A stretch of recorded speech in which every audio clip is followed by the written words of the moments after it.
Hi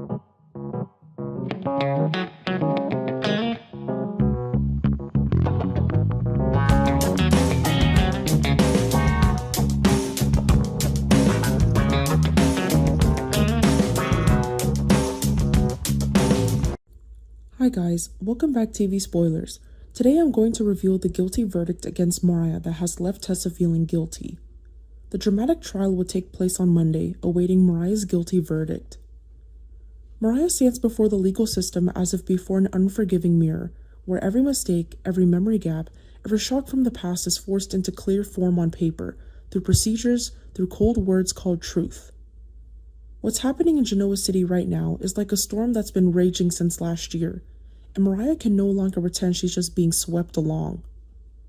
She may have believed that if she ran far enough, if she broke enough of the evidence, if she turned everything into a fragmented story, then the law and her conscience wouldn't find her.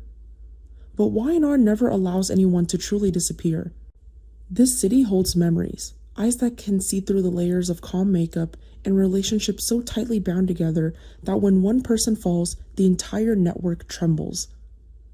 Mariah faced not only the law, she faced Abby, Tessa, things that had happened that she couldn't fully name, and herself, a self that both wanted to survive and be forgiven, yet wasn't sure if she deserved it.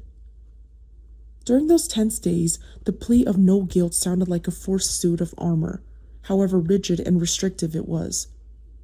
Mariah understood all too well what it felt like to have someone else impose their story on her. People would look at her and piece together the fragments as they wished, painting a portrait clearer than anything she remembered of herself.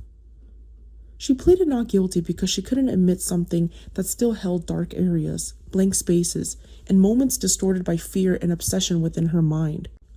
She refused to plead guilty because admitting it would mean accepting that she had deliberately crossed the line and that she had chosen violence, and that it was no longer a psychological accident, but also refused to plead guilty for a more hidden reason. Mariah knew that if she broke down now, if she sealed her life with a confession, all her efforts to protect Dominic, all her reassurances, all the adventures she had concocted would instantly become a cruel deception. She feared the moment the adults would look at Dom with pity, then pull him away from her like a piece of junk, leaving her in a thick silence where love turned against her.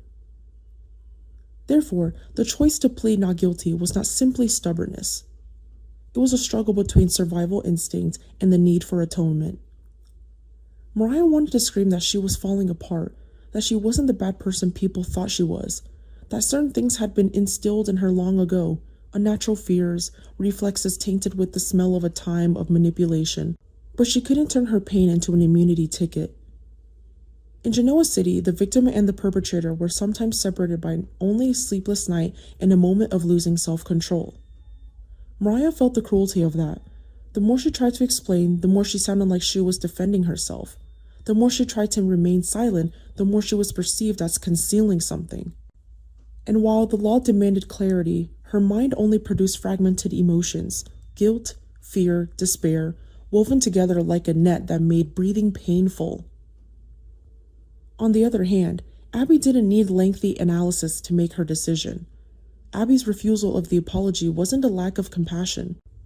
It was the reaction of a mother stripped of control over the most sacred thing, her child's safety. Abby may have once understood Mariah in the way family understands each other, once believed that love and family could overcome any psychological trauma. But when Dominic was dragged into this vortex, everything changed. Mariah's apology, however sincere, still took on the form of a potential repeat threat in Abby's eyes. Abby didn't just hear the apology, she heard the warning beneath, that Mariah still had unstable parts, that the past could resurface at any moment, and that Dominic could become the victim of another instance of forgetfulness. Abby wasn't heartless. It was precisely because she loved her that she couldn't be soft. If she accepted the apology, it would be like accepting a risk for her child, and Abby wouldn't allow herself to make that kind of mistake. A tense atmosphere hung over everything like a cold mist, making every encounter feel like walking on shattered glass. Mariah could no longer see the world through normal eyes. She saw everything through the eyes of the hunted, always searching for an escape, always guessing who would abandon her next.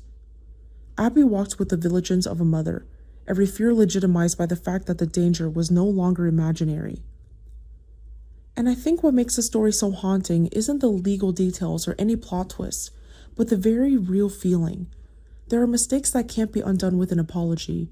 There are wounds that can't be healed with just because we love each other. I read what's happening and see it in very human sadness.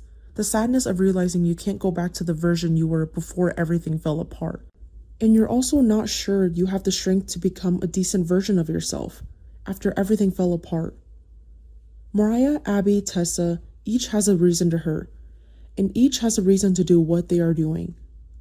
Perhaps that's why the atmosphere is so suffocating. No one is entirely wrong, but everyone is paying the price.